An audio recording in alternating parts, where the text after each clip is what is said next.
bem, Carrillo? Muito bem. Boa search today. Today, we will be sending the top 7 teams directly to the grand finals. Ladies and gentlemen, welcome back to the PUBG Mobile Global Championship, Day 3 of the Gauntlet. I have Rebo here with me. Rebo, you guys are currently 9 points ahead of 8th place. After 2 days finished from the Gauntlet, what have you guys learned to make sure you maintain yourself within the top 7? I think we learned a lot. We made a lot of mistakes on day 1 and on day 2. But it's everything fixed now, and we are ready for day 3, and we're going to qualify. A lot of people in Brazil are hoping that you're going to qualify, not just Brazil, Americas in general. Out of all these teams here, do you have a rivalry with any of the squads? I think all the teams are some rival. All the teams here are too good, but we know the first rival is us, ourselves.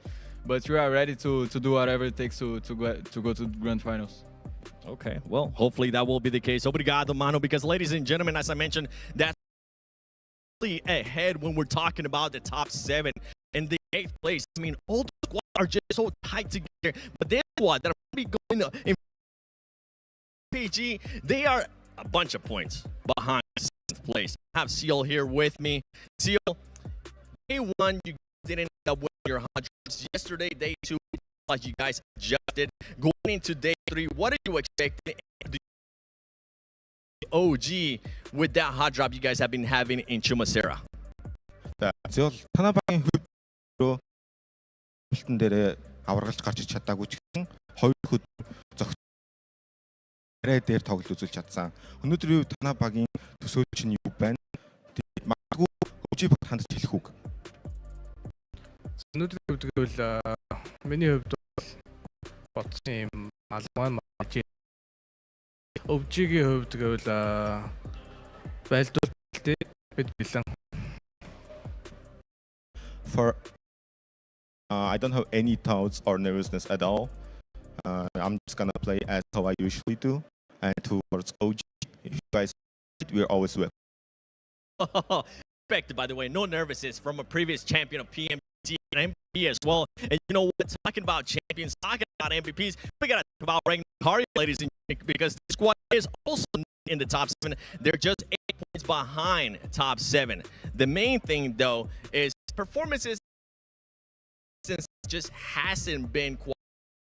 What are you looking to do to make sure you get a consistent style here for the next 6 games to make it to the top 7? Takım oynarken maçlarda biraz denge tutturamadınız. Bu dengeyi tutturmak için ne değiştirirsiniz?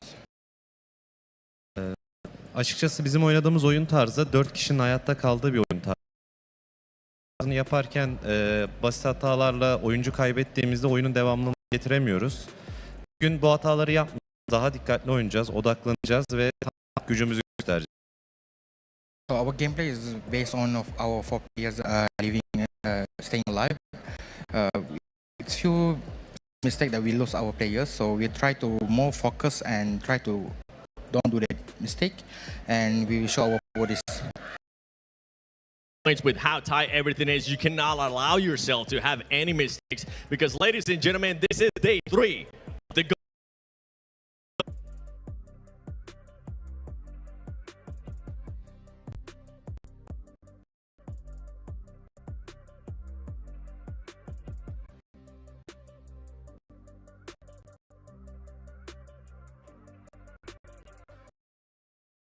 That's right. The time for mistakes is over. The time to perform is now. The final day of the Gauntlet. We are here. I'm Hot Jukes here with Maxman and if you've missed the first 2, I'll tell you what, it has been absolutely crazy, Maxman.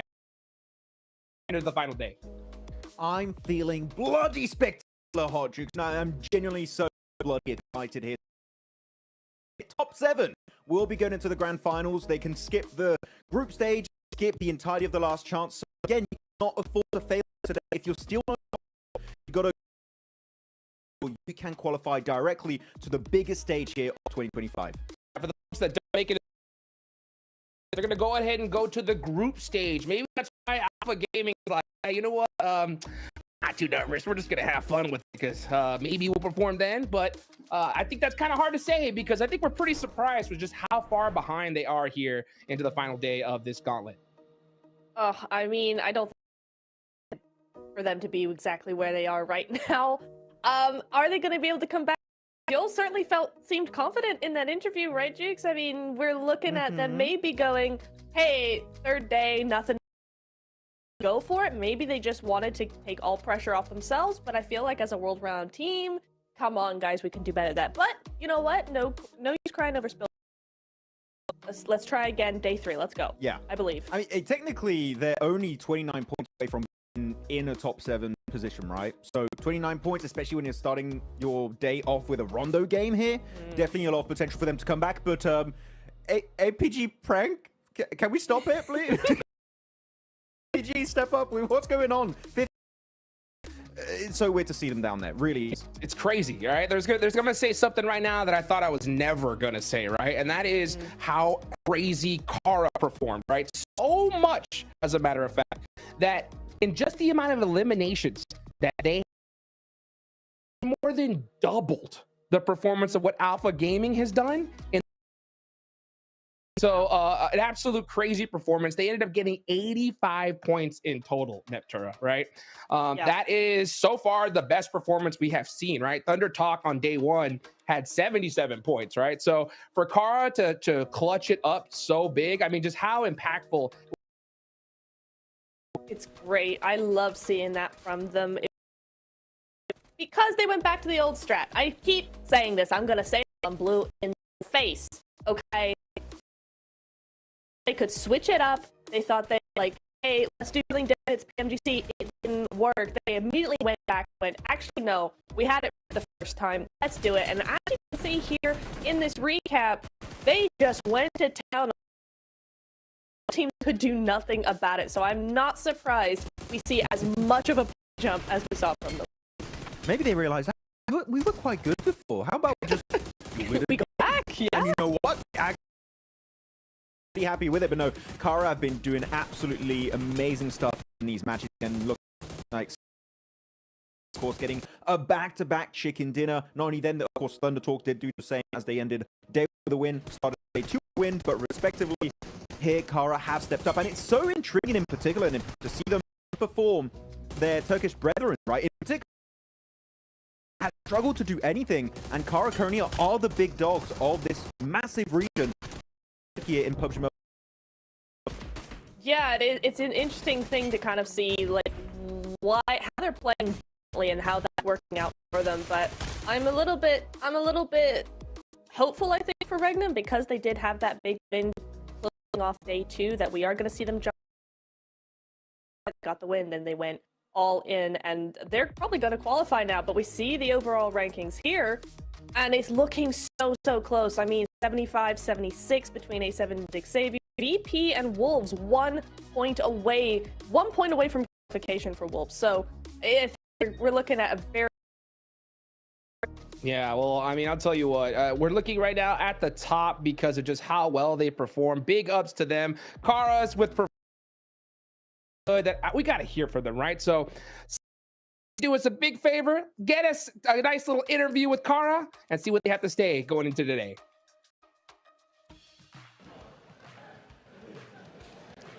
Welcome back to a quick report with the 7WG. I'm joined by Poster from Kara Esports. This team had an outstanding 2, getting 85 points, and then you had CEO Security.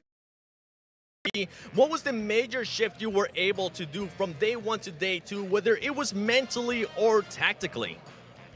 Şimdi birinci günden ve ikinci günden ne değiştiniz? Mental olarak veya oyun olarak bir şey değiştirmedik.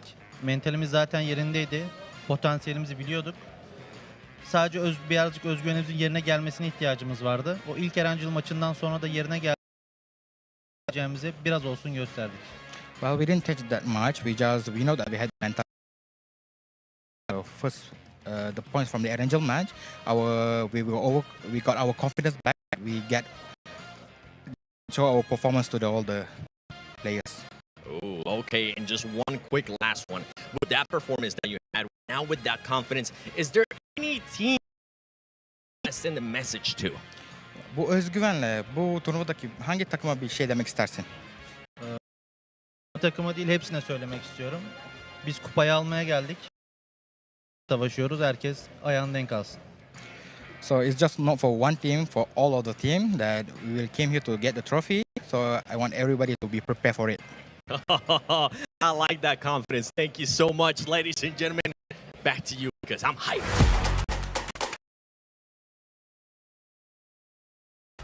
Woo! I'll tell you what, man. Seeing right now, Kara, right? Just to give you an example of just how crazy their performance was. Day 1, 7 placement. Day 2, 20 elimination points. On day 2, they more than tripled the amount of placement points they had. As well, Max, man. So you heard it from them, right? They put in the whole lobby on notice. And do you think they can replicate what they did yesterday? I really believe they can do it again here because, again, they said during the interview they built more confidence after the initial win they had versus the likes of. They did get himself just so many eliminations. It felt like and then, of course, DRX in that Erangel game. So it's really good to see. Is that going to transfer into today? I definitely do hope so, because right now, looking at this head-to-head Niptura, they are currently matching the results of Thundertalk Gaming without... By the way, 1 win went to Kara, 3 over to Thundertalk, and yet despite not getting 3 wins, they have 78. The #1 squad in this lobby, this is absolute madness from Kara. Again, this is a massive Cinderella story so far, and I really hope it's going to continue in day 3. Oh, me too. It was so nice to see. Give everybody some really great storylines to look forward to coming into final. Seeing them directly go directly to finals. So I think it's going to be really cool, and it just goes to show you the strength that can come from controlling a zone, farming points around the edge, just making sure teams can't play their own game. It's a fun way to results as well. There you go. Well, I do agree. I think that they pretty much locked their position, right, going all the way into the grand finals. But we still got a lot of slots that are still available. So now I want to shift our focus to that lower side of the leaderboards, right? Because we need to see some crazy performances like we saw yesterday from Kara, right? One team in particular, right? We heard from Revel right there. Alpha 7 did not have the performance they were looking for day 1 and day 2, Max, right? So what do you think they need to adjust here, especially going into Rondo, where they could have another big hot drop with R8? Well, I mean, actually, I forgot about the Rondo hot drop. You're right. That was such an issue. I was going to go on straight into the angles at Miramar, but no, actually, Rondo is a big issue. And they've never been able to do really great in terms of eliminations because, sure, I think day 1 they got, what, a 2nd place with 3 elims? But Rondo, Hot Jukes, it's all about the eliminations because you have the recall system. You need to capitalize. You need to catch up. And they have 76 points generally here, Hot Jukes. If they get good Rondo right out of the gates, chances are they could already secure their top 7 slot. But Alpha 7, yeah, on Rondo, it's been a tough one. Yeah, you know what? They actually ended up beating R8 out on the 2nd day, right? For the early one, Neptura, right? The question is, right, with how many eliminations they need to do, I mean, I think they have to take that risk, right? Once again, what do you think? Oh, absolutely. You especially going into Rondo, you can't be passive on a Rondo. You got to take that hot drop if it's coming your way. You need to get as many points as possible. You need to build that momentum. Rondo 100% is the map to do that, and it sets the tone for the rest of the map, the rest of the games rather. So it really is so important, I think, for them to take this hot drop in particular. Yeah. I mean, I'm looking at also teams still in top 7 that have been falling. Virtus Pro chickened in on the first match on Rondo, right? Getting himself 11 eliminations. And ever since then, honest, they disappeared. We have not seen any strong presence from Virtus Pro, despite them dominating back in the CS regions to perform into when it comes to regional PMSLs. So Virtus Pro, if they keep slipping, they just might not even be in top 7 off this Pro. I need to see more presence because as of right now, nothing of value happened for them on this 2nd day.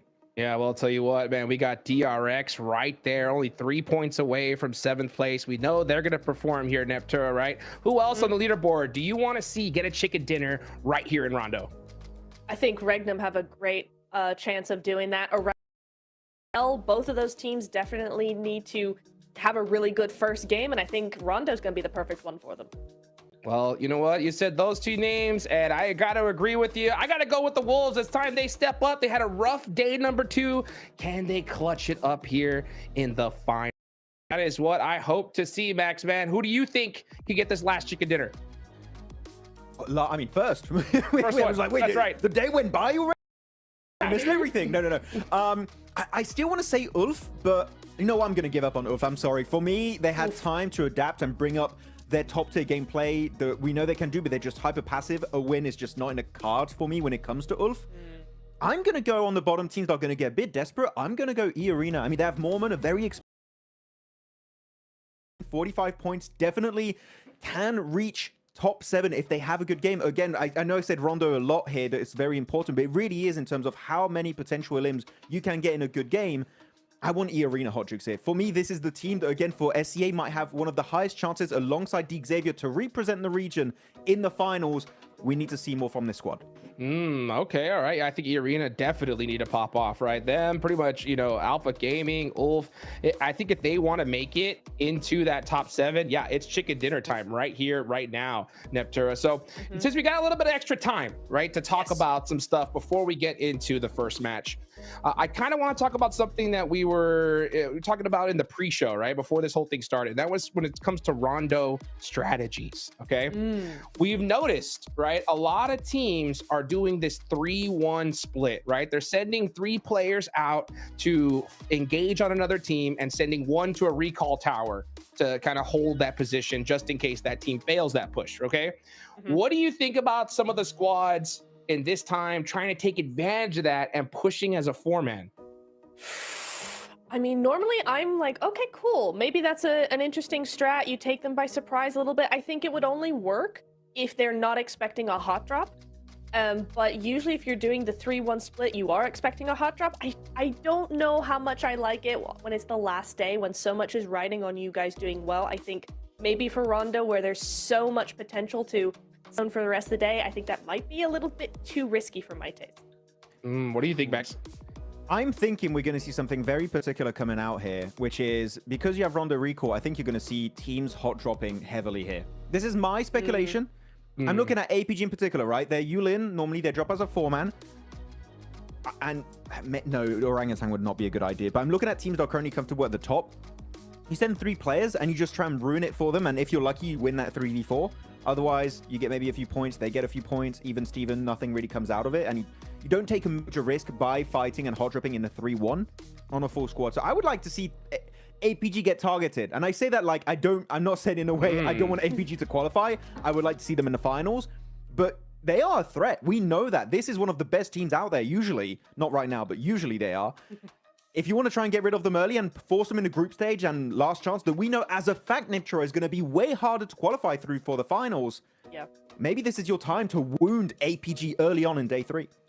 Yeah, it might be. I mean, that could be a strategy for sure, especially if, you know, you are a team that has a similar playstyle to APG. Maybe your rotations cross the same sort of paths. You know, you fear them in a way of just kind of ruining your gameplay day in, day out. Maybe your wrangle strategy is very similar, something like that. I could see that being probably a good thing to do, just in case, right? Just in case you do go to finals and they are there, or you go to the next stage and they're also there, and it's like, oh, okay, hang on, we're now going home because of them. Yeah. Well, let's go ahead and get this first match going, guys. It's the final day of the Gauntlet. We're heading into Rondo. Hot drop action is going to be at the absolute maximum. Let's go ahead and take it on over to John Allen and Blake to get us started here.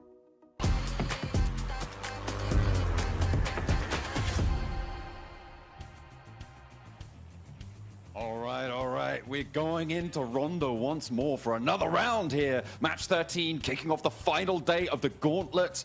It is, as Hot Juke said, going to be messy. That's what we're expecting here. The hot drops have not been favorable for quite a few teams, but we've seen some big earners. Maybe it's time to make your move on the tables here and now, Blank. Maybe you can bid for freedom towards the finals directly. I think hot dropping over towards APG Personally, I don't think it's the greatest idea. I think they're a team with nothing to lose right now and everything to gain. So I think dropping on that team is a little bit risky. I think if you are secured, though, like Max says, like Thunder Talk, he could easily drop over towards APG and try and take out some of their players.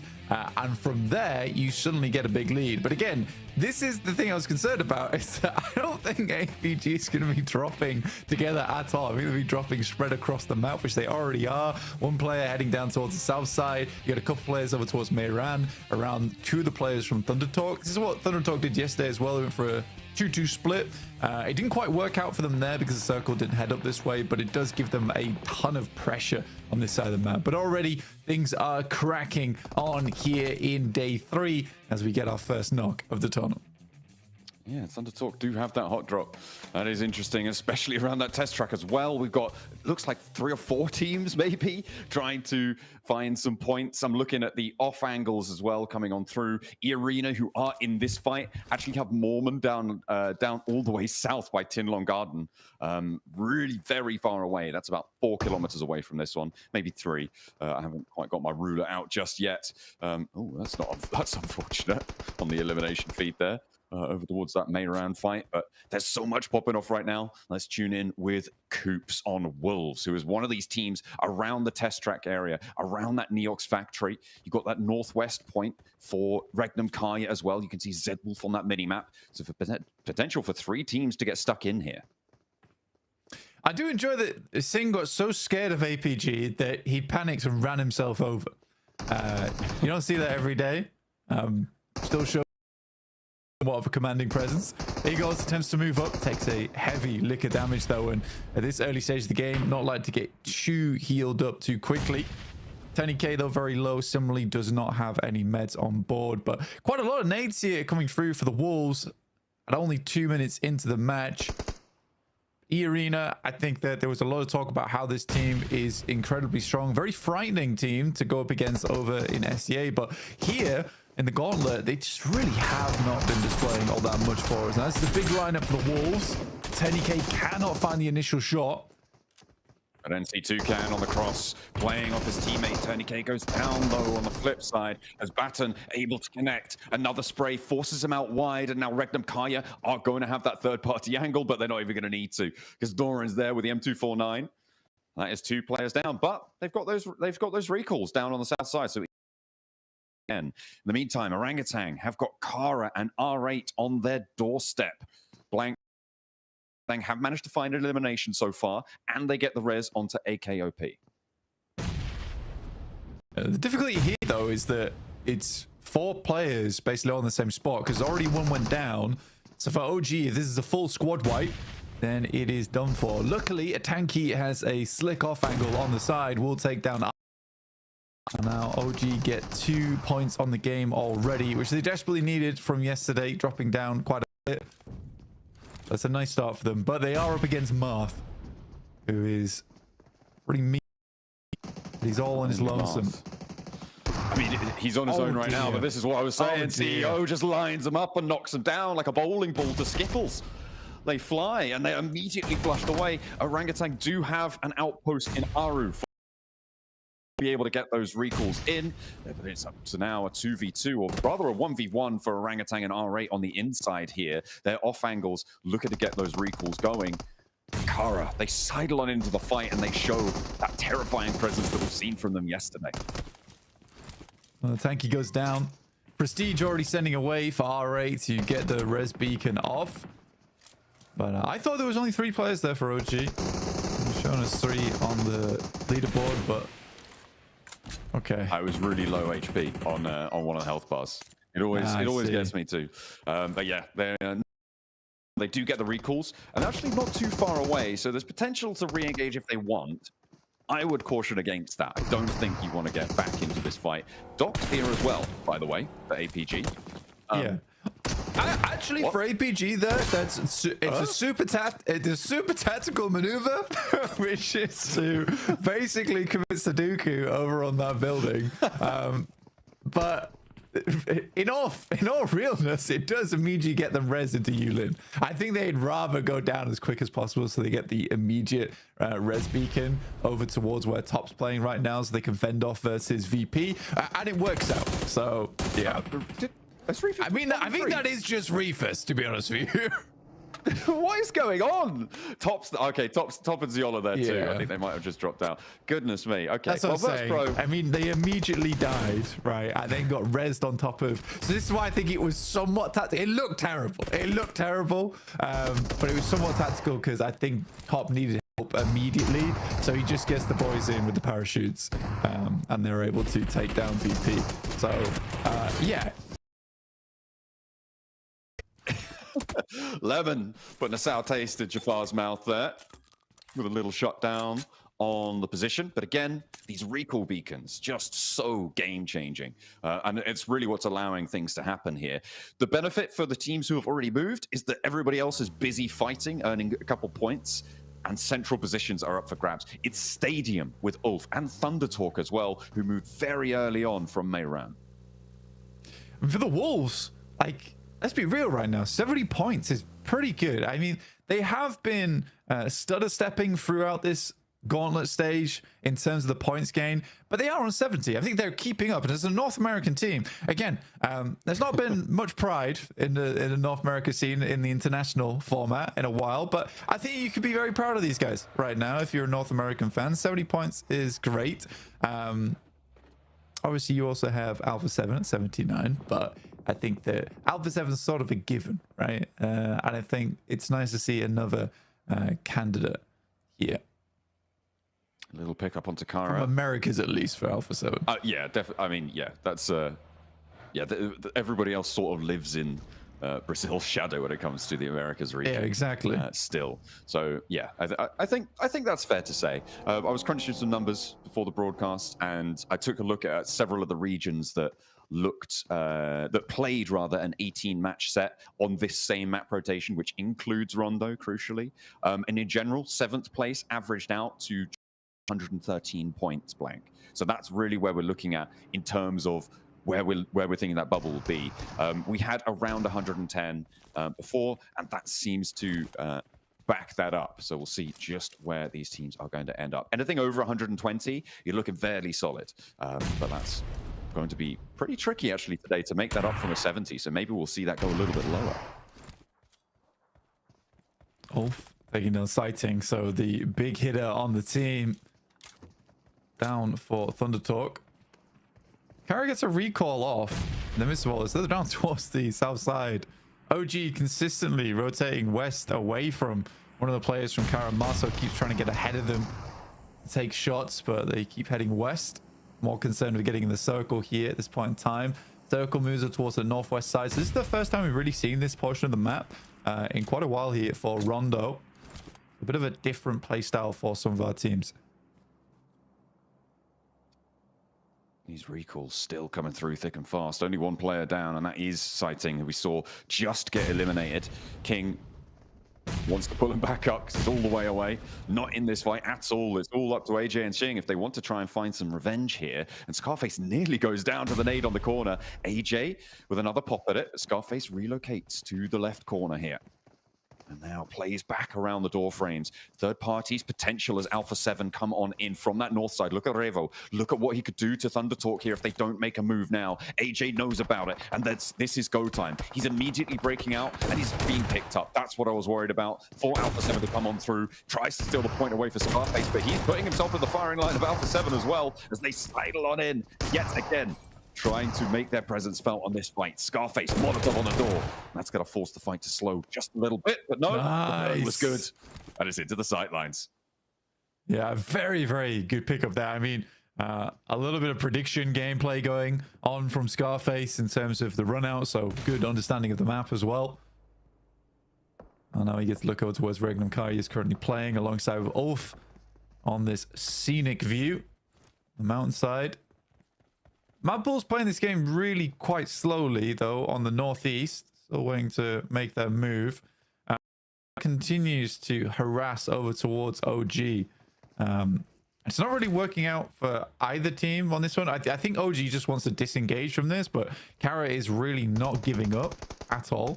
It's only 2 of their players. Both the players down towards the southeast side are just waiting for the recall beacon to come through. I don't know why Kara, as a 2-man, is chasing down the 4-man squad from OG. It's very interesting. I mean, they've got the recalls coming through, so see if they can keep this one going down. We'll have to wait and see how that pans out for them. Kara, they've spotted 1, they've spotted 2. Uh-oh, CEO. I mean, he did them dirty earlier. It looks like they want to do it again. You said you wondered why they were chasing them down. Maybe they smelt blood in the water. And those flushes come through thick and fast. See, to pick up the loot. Still, the recall beacons are here, though, Blank, and it's still possible for Orangutan to get their team back up. But it's a bit of a mission now. The recall beacon's much less accessible as the to shrink. We're into stage 2, so they can break out to a blue zone recall. I think that's what WizGod's going for now. Yeah, I mean, it's such a bold play from Kara. And I think OG just didn't understand that it was just 2 players. Moving away from them. Again, I think for Kara, fair enough. You're really feeling it off of yesterday. So you're just happy to take the 2v4. But the fact there was no turnaround was a bit odd, in my opinion. Yeah, well. Either way, OG's... Yeah, I mean, they're moving back through the circle again. Over towards that north side.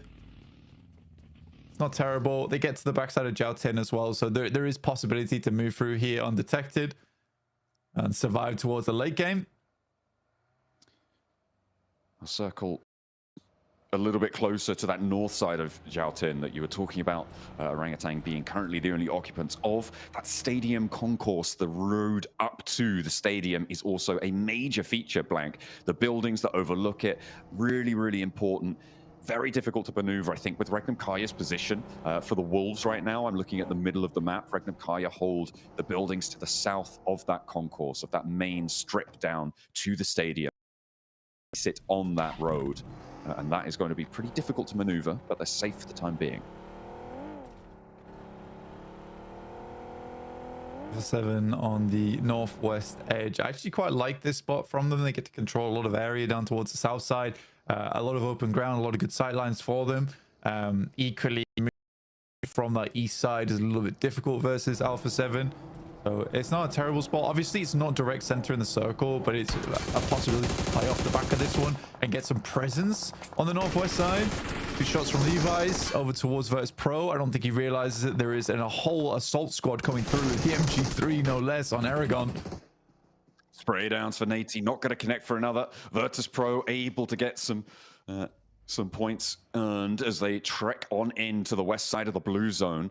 Although they have had their fair share of strife. The recall beacon starting to become a little bit further from available.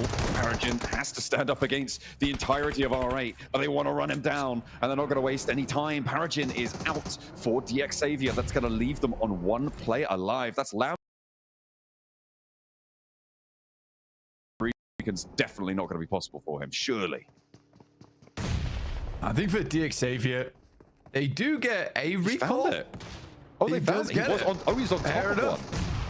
Yeah, he's good to go. Aragon looking to hold his own versus R8 right now and doing not a terrible job of it, but Amori moves around the side. We'll get a quick finish on 1 player. Now Voston as well as Malloy move up, but Prestige immediately backs up the team. Marth is down, so this is a bit of a test for the rest of the players here as the blue continues to envelop. Test passed. Flying colors there. Virtus Pro cannot find the opening, and they will go down. Our first full squad wipe comes through. Virtus Pro no longer playing. APG, in the meantime, up against Regnum Kaya. A knock seen towards APG. They're all bunched up in and amongst those crates. You can see a lot of knocks sent their way, and Zedwolf has brilliant angle, but Zjol, a huge nade over towards Regnum Kaya. 2 of them immediately go down. A rescue mission necessary now. Silas and Zedwolf need to have their teammates' backs, and Zjol gets across a sliver of HP. Healing can be done, and Wild and Loxy are not long for it. That allowed crossing has meant that Regnum Kaya cut in half. A big opener for Zjol. I mean, this is what allows APG to make these sort of plays, and I think that the best way to describe it is being quite disrespectful to a lot of angles, to a lot of teams. I mean, making that cross there is most of the time a death sentence, right? So the fact that he even goes for that is a bit wild. But I think APG, more than anyone right now, understands they need massive games. And they're already up to 7 eliminations. They can push this further from the position they're in. But I think at the time you're probably more concerned with keeping players alive. And I think that elims now, you can sort of slow the game down a little bit, get maybe 3 or 6 more elims on the game, and that's great. You know, that's going to put you in a position for the rest of the day to catch up. I said at the end of yesterday that APG needed a massive game on Rondo for me to even consider them having a chance getting into the top 7. Yeah, it is a very, very treacherous road for them. Thunder Talk, we talked about it yesterday, right? They did so much. They were able to keep things going on day 2 with, again, a solid performance. Not as bombastic. That limelight was stolen by Kara. But Thunder Talk up to 120 points. It's very likely that they're going to be okay here on the bubble. It's pretty unthinkable that they would drop down low enough, fast enough. The other teams around them. Hang on a minute. Tune back in with this fight. APG and Orangutan on multiple fronts here. Doc having a crack at it. Oh dear, that's not gone well for Orangutan. Both of their one do fall by the wayside. Now Kara, they're still ever present in these engagements. Move up. Composer wants to find Doc, not landing the spray. All right. Oh my god, this guy's the Matrix, man. I swear, it's Neo. Moves on shots, gets a good chunk over towards Poser, and he is peeking up and down, left and right. A nade finally does the trick. On the sidelines will put the final nail in the coffin there for Doc. Another nade through over towards Top as Top consistently tries to nade out a Tanky. Last player for OG, and another nade connects. He's still got more. He's very, very focused on this one. I think Kara got something there. They know, why aren't they nading us? What's going on? Must be a guy in that corner house, but CEO doesn't mind. He'll take a point. Doesn't matter who it comes from. Again, Kara just racking 8 already blank. They are level now with Thunder Talk. Yeah, I mean, for Kara, they should have that info. And you are absolutely right there that for Kara, they should assume that if they're nading that building, there's got to be a player. It's quick on the uptake. Will send a nade across himself. He gets a little bit of chip damage. It's really good. Yeah, now he reveals the players inside that building, and Kara can focus on removing him. Considering he's on the north side as well, it's a good idea to get him out of the picture quickly. The arena, though, getting far into this game. I mean, Maxman wanted to see a chicken dinner out of these guys. It's going to be a little bit difficult. I think I'm more focused over towards Wolves right now on the south end of the stadium. This could be a fantastic solidifier position up towards the top of the tables in that top 7. Absolutely. It would be brilliant to be able to jump. 7th place bubble right now is a dead heat. It is the tiebreaker that decides it, and Virtus Pro at the moment are winning it. Those placements are going to come through. Mad Bulls, though, pushing into the north side over the Wolves. That is going to be a big challenge over on that area. Those buildings about to get side. Burning out with the Molotov, though. Alpha 7's making it plenty hot for GK. I mean, GK is struggling massively. A Tanky takes shots and will pick up 1 elim over towards Paragin. Just great news for the point score total for OG. You know, grab those points where you absolutely can. Alpha 7 up to 4 elims now, just making some mad sprays through the smokes as GK groups up together, tries to provide that healing, a real mess things, but Guizao wants to send in the nade. Looks go long, but it does get the re-knock onto Kevin. Now just the one player for Alpha 7 to roll down, and he goes straight through the smoke. Blind as a bat, but on with the senses. Hearing with echolocation on that one. Able to run them through. Alpha 7 pick up a squad wipe. Another. Ooh, Tanky just diverts in time for the nade to not connect. I wonder if Kara spotted that run out. Yes, they did. Yeah. It's Ulf actually who sees it. That will be OG going down here in 9th. Quite a few teams underneath them as well looking to chase. You got Ulf, GS, E-Arena, Regnum Kaya, but they're only on 2 players. They had a fairly strong position, but Ulf was able to pretty much dismount them off that earlier on. That and the fact that APG took down 2 of their players with, like I said, very disrespectful play. But I think that APG is one of the teams that type of thing more often than not. Bulls moving in. on the north side. 2 players have gone down. The Wolves, they've been here for a while. You can't just move in and expect to take a building from them. No way, no how, but they still have to deal with Flip, who's doing a lot against them. Will find nearly 2. Dorian goes very quite get the rest of the distance. No more recall beacons as well. Shut off a little bit earlier. That's brilliant for the Wolves to stay as 4, and now they're up to 7 elims. Yeah, I think for Wolves that was a big test, right? Versus Mad Bulls, and it's gone very well. They tried to assault the building, sure, so they had the defender's advantage, but still, I think for Wolves, that's to see. And again, I think for a team like Wolves, who maybe worries about their performance, and I think particularly those types of teams, North America do get a little bit stressed at the start of the day. Getting that motivation, getting that clear vision at the beginning of things as you head into those final 6 matches is actually a massive positive marker for them. And I think for Wolves, this could be a huge deal getting in towards the top 7. They are champing at the bit for that opportunity. Spot would be monumental for an, well, to be honest, it's the least North American team that exists, and they are doing the best. Stop! But No, stop it now. You know, it's fine. It's fine. No, the flag. North American. That is true. No. That is true. That's undeniable. Silas seems to be pretty undeniable on his hold here, but Marcel. Oh, yeah, okay. Well, put the pin back in the nade. Silas, what are you doing? There's a man in your face and you're preoccupied with getting a flush. I don't know what that was about. He needs to pull himself together because Zed Wolf now has to bear the brunt of it. And he's alone atop the mountain here, trying to play. Then Wolf sends the Molotov down, tries to burn out a player underneath him. Right now, if he's getting hairy. I think that, you know, Ulf, high ground, these two things go hand in hand a lot of times. So I think for Ulf, particularly in a rondo like this, I would probably predict them getting the chicken dinner off this game, if I'm quite honest. I really do like their prospect. They can make this work as well. It does feel like a lot of specific things have to line up for Ulf, though. He's barreling towards Kara, creating small craters in the ground as GS attempt to assault this position. Then John. Zed Wolf, solo hold against Kara. He's got that immediate smoke pop, got the shotgun around the corner, but can't quite land it. Steps a little bit funny on. Can't connect. Second chance, maybe, but now there's 2 of them, and there's the backlines to deal with as well. Zed Wolf sent Dizzy there as Kara mount to the summit of the hill. Look to try and challenge Ulf across the way. In first place now with 123 points. You thought Kara were done yesterday? On this game, 123 points. Thunder Talk need to reclaim their position at the top of the tables here, John. Are struggling now. They would have loved to have gone a little bit further. GS disengages with Kara whilst they were preoccupied. Matter. Marcel's not done with you yet. Oh my goodness me. 13 elims found for Kara. It is just, it's not stopping. And there's 10 elims for Ulf. The 2 Wolf logos from Turkey. Look at her try and go head to head, mountain to mountain. Who will be the king of the hill at the end of it, though? Alpha 7 with a decent run up, but they're playing as 3, and it's open ground towards.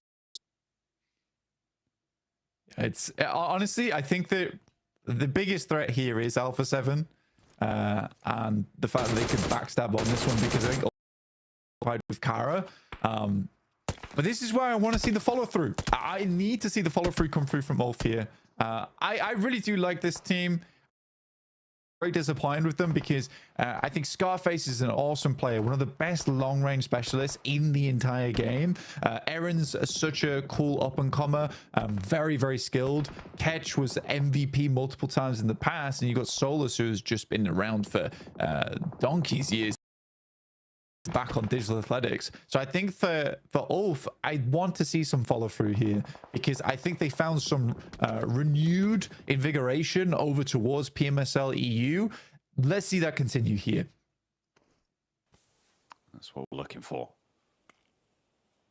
More survival for the sighting. He is hiding down through that vehicle. Surprised he's still here. Yeah, it's pretty crazy, but Oh, I don't imagine he's getting too much further. I wonder if people know about his position, though. That's what I'm worried about for teams not thinking about a solo on this angle.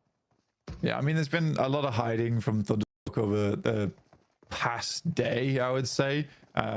It felt like there was a sudden change in performance on the air angle versus OG, where they started just roaming around. The OG were able to take them out. So I'm not sure. I think Thundertalk, they kind of felt like they'd done enough, and then the gameplay has faltered from there. Koops is able to find sighting on that angle though, and we'll take him down. Now, Alpha 7 is moving up at the same time whilst Kara sends towards Ulf. So this is a very, very difficult hold for Ulf right now. A battle on two fronts. 7 have made up towards this hilltop. A difficult approach, but it's been allowed to go through. Nice opener, but they're still playing as 3. Ulf do have Kara to worry about, though. A potential for that one to get a little bit more messy. This south side needs to conclude as well, as nades from Kara. Harder on this hold. Revel and Guizhao already up, but Obscure is playing anchor. Scarface wants to stop him from doing just that. There he goes.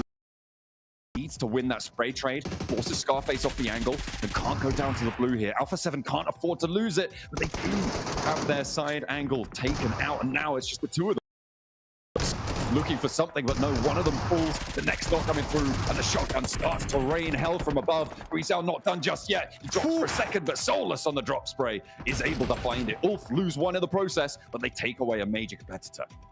It's a quick finish as well. I mean, they needed that over towards Alpha 7. Yes, they lose one player, but they set up the smokes nicely. Ketch has been waiting longest of time, but they just had to do it with 3 on that side versus Alpha 7. It was imperative that they finish that fight as quick as possible, but now Wolves have a massive amount of space to play with on this eastern side. They continue to push this in. Obviously, this position on the hillside is very, very strong and will remain strong for the next minute or so, but I do think for Ulf, there needs to be consideration of dealing with Kara soon. I like that Kara have this outpost imposer as well. Pretty much a large high ground, just looking over to where Wolves is playing.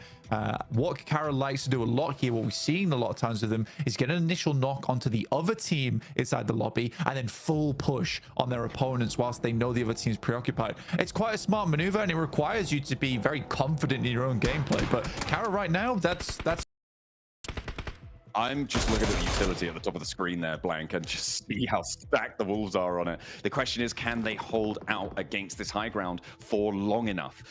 The high ground will still be in just a little bit. There we go with Batten, finding that opening knock. Playing up on the wall, though, that should be reservable by Koops. I mean, look at the number of smokes they've got. They should be able to play that one. As Marceau does take a tick of damage. Here goes the off angle for Wolves yet again. Trying to strike, but the blue zone will push him off fairly soon. I think Ulf also understands now there is one player down, potentially time to try and get rid of this thorn in their side. But Kara, she takes a 2-2 on this one. They know they can play this one out slightly slower. The circle is going to pull down over towards Wolves, and I think realistically, if all the players headed over towards this would be a lot nicer. Yes, they'd have less, but they need many when it's teams coming off from the hillside. You really, Wolves 3, it's still doable. Kara stepping back into the blue and taking a lot of damage for it. CEO and Poser's position now very, very tenuous. Getting around the back of the rock, going to be very, very tricky. They might just have to go for a full crash. They don't have any smoke to cover them either. It's all in the Wolves' pockets. And Ulf as well, just fighting for that second. It's unfortunate, but we'll see what they can do. Rock's now starting to become a bit of a prison for our teams. As the circle closes, it'll go dead center Blank, and that's just on the roadside, right in front of the wall doorstep. Nice and that's shots. what you're looking for. The spray down, Koops and Doran open up the cannons as well. CEO flushed away, and now it's 2 players for Kara. Looking for Soulless, looking for Aaron, looking to try and stop them from getting anything more done, but no, Kara denied, as it is going to be just 1 player. He hits the deck. Marceau under pressure. Doran will take down Marceau, and that will leave us down into just the 2 teams. But a great shot from Ketch over towards Doran. The headshot is 2 players here, all in the same location. If Ulf can get the smokes down, get up with some utility, potentially there's some good to be done, but only 1 more smoke left in the pocket. No more utility remaining. They have to do it dry here, John.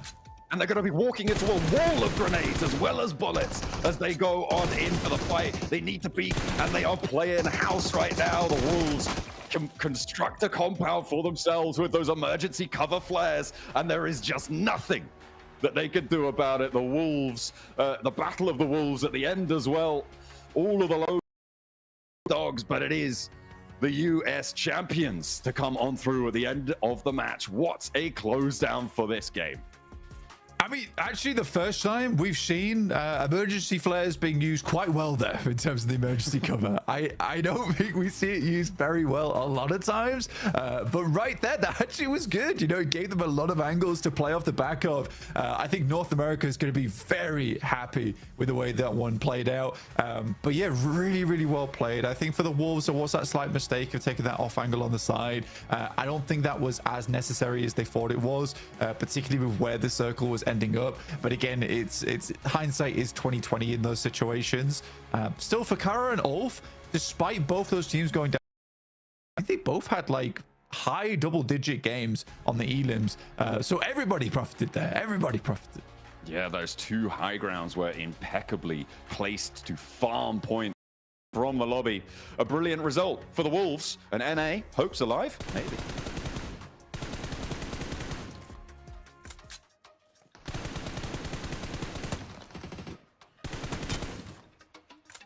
Yep. Emergency cover flares finally being used as they should.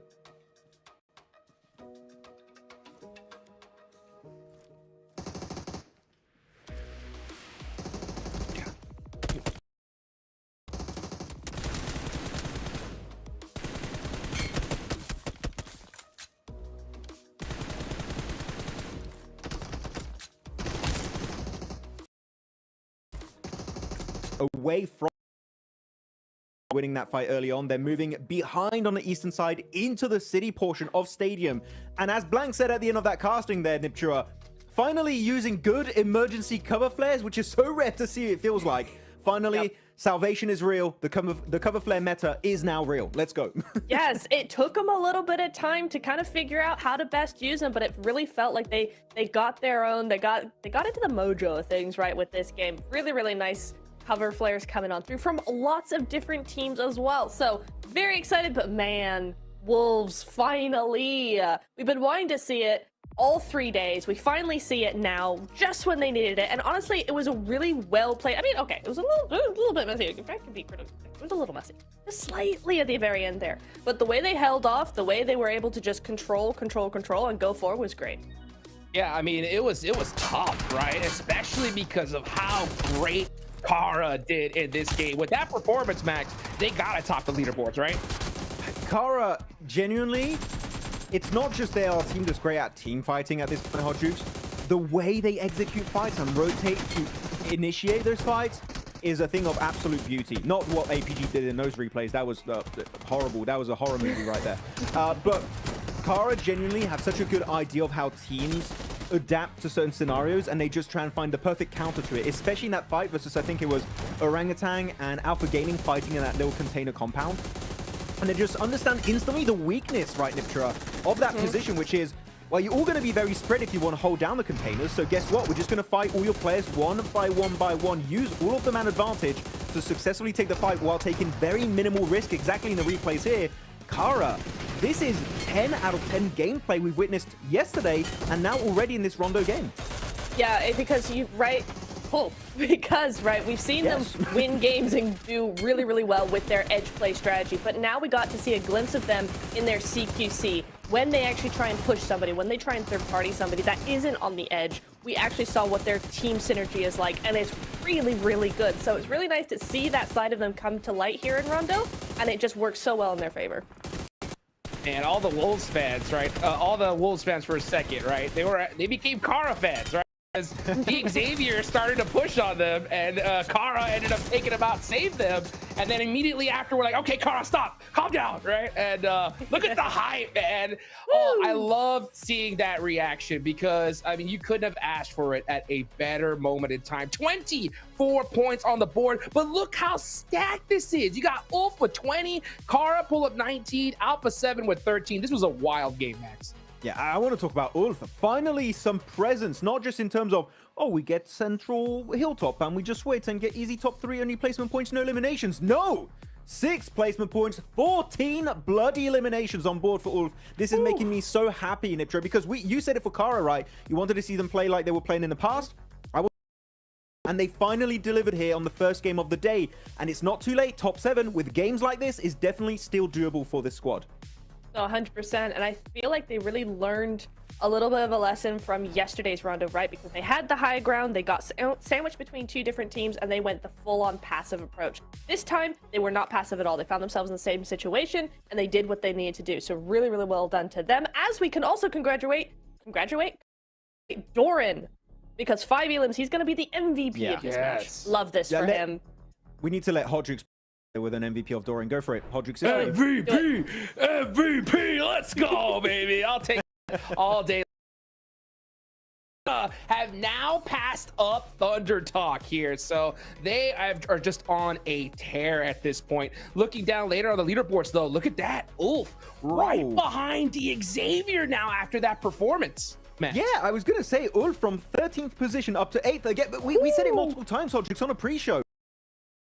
In these bottom teams and the 7th place rank, right? And now one good game like this from Ulf. Don't even need match. Of course, it's going to be a bit buffed up because it was a rondo game with a recall system, but that was enough to put them back in the conversation. Though it's still dropping. Virtus Pro, man, they had such a stellar first day, and it's just been dwindling from there on out. Virtus Pro, we know they have the potential. They need to capitalize because now everyone else is stepping up to the plate except for Virtus Pro. They need to do something literally this next game, or otherwise they might be out of the conversation at the halfway point of today. Yeah, I mean, it's totally possible. Saw the Wolves, right? They were in 8th place. They jumped all the way to 5th right there, knocking some teams down. And that stacked this lobby is. Everybody is hunting down one of those 7 slots. It's going to get tighter and tighter as it gets closer to the end of the day here for that last position, right? With Wolves passing up so many teams. We got Virtus Pro knocked down. DRX, right? I want to talk about this team because when it comes to emergency, these guys put like a 3-bedroom, 2-bath on the market in this last game. It was wild to see. Yeah, Dixie. Just deciding to go all in.